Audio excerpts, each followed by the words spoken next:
Dr. Austin arrived at NIH in 2002, where his original work focused on genome-based discovery of novel targets and drugs. He began his career at NIH as a senior advisor to the Director for Translational Research at the National Human Genome Research Institute, where he initiated the Knockout Mouse Project and the Molecular Libraries Roadmap Initiative. Other NIH roles have included serving as Director of Therapeutics for Rare and Neglected Diseases Program, as well as the NIH Chemical Genomics Center and Scientific Director of the NIH Center for Translational Therapeutics.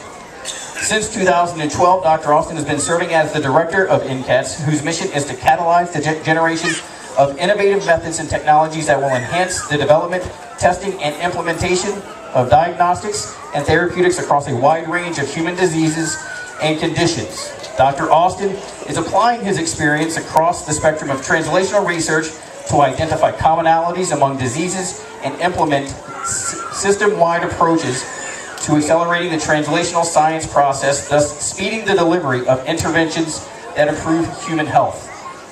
Please give a warm welcome for Dr. Austin.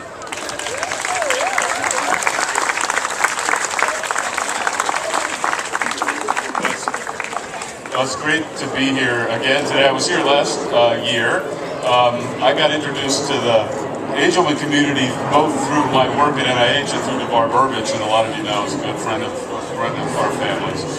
And you know what you just heard is all right, but I'm really here in two capacities. One is as a neurologist who saw Angelman patients when I was a practicing neurologist, and realized from that perspective what you all deal with every day.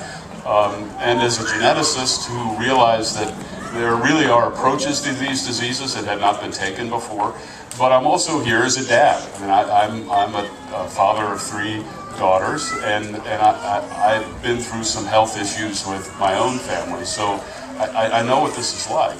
And I'm really privileged to be in a position at NIH that allows me to, I hope, make a difference in the issues that you deal with every day.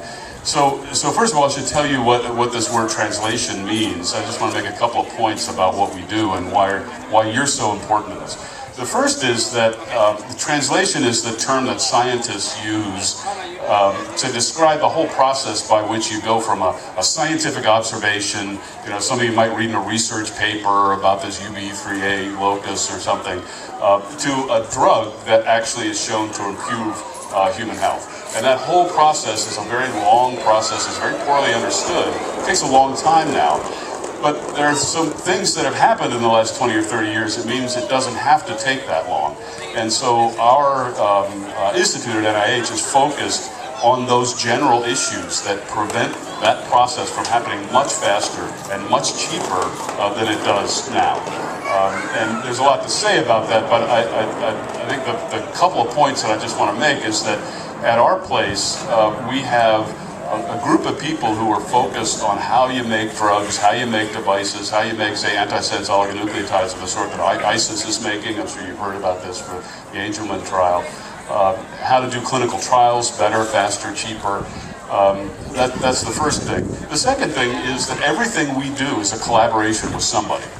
We don't do anything by ourselves, so many of the projects that we do are collaborations with family-based foundations. And I could rattle off 10 or 12 that we're doing right now. And those projects started because foundations came to us with their energy, their focus, and their scientific connections, and actually drove these projects forward. And a number of them are in clinical trials right now. So this can be done, it has been done, and I was just talking to Lay and others about having your community come and meet with us about this.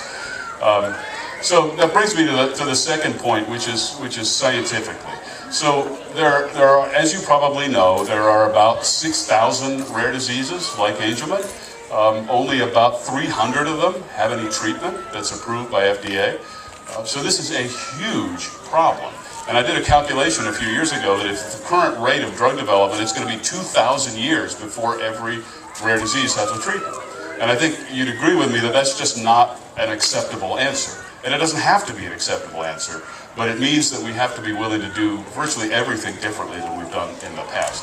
And the good thing about Angelman is that it's in the science of Angelman. This whole area of epigenetics that you've probably heard of is one of the hottest fields in science at the moment. And what that means is that it's bringing people, really smart young people, into the field who wouldn't have been in the field even 5 or 10 years ago. So what it requires, however, is for folks like you who understand the clinical aspects and the clinical manifestations of when things go wrong from that scientific perspective, to bring your energy to the scientists who work on the science of this problem, but they don't know the clinical problems. You do, and you can be a critical link there. So the last point I'll make is about the role that you can play. So I'm frequently asked, what can NCATS do for you, and there are many things that we can do for you, and I hope you'll take us up on our invitation to come and meet with some of your representatives and some of the scientists, and we can talk about this in detail. But I'd also ask you kind of the John F. Kennedy question. It's not only what NCATS can do for you, but what you can do for us. And this is a really critical point that I cannot underestimate the catalytic value and critical role that patient-driven organizations play in science of this sort.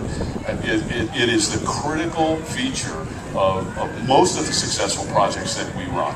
And so I know you feel like you don't understand all the complicated words that Justin just used, but that's okay, because we don't understand and can't possibly understand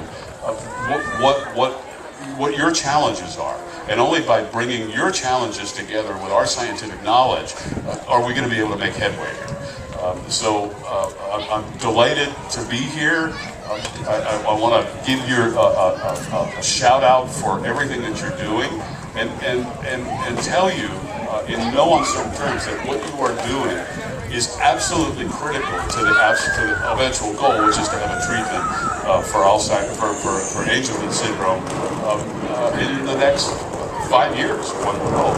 That's certainly our goal of every project that we work on. So thank you for being here. Thank you for having me, and let me talk to you for a couple of minutes.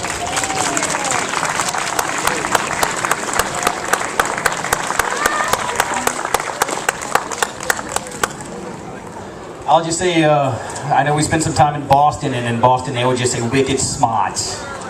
I got wicked smart.